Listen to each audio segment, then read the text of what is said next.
طبعا كلنا عرفنا خبر وفاة أشهر مشجع للنادي الأهلي وأكتر شخص محبوب في الوسط الكروي اللي كان مشهور باسم أمح الدولي.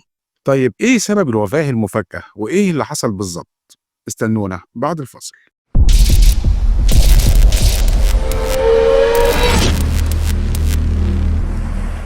محمد أحمد عبد الغني من مواليد سنة 1987 الشهير باسم أمح الدولي، واحد من ذوي الهمم، وكان من أشهر مشجعي النادي الأهلي، وكان محبوب جدا في الوسط الرياضي عامة.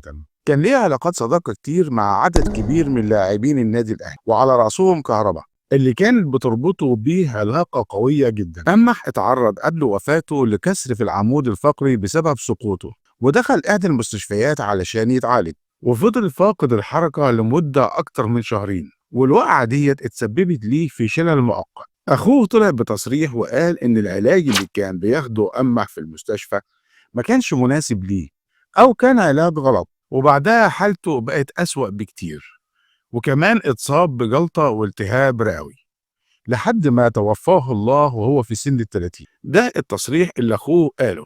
دعواتكم لأمح بالرحمة وإن ربنا يغفر له ويسامحه ويرحم أمواتنا جميعا، واستنونا في خبر جديد وحكاية جديدة من حكايات الترند مع قناتكم، قناة مع الناس.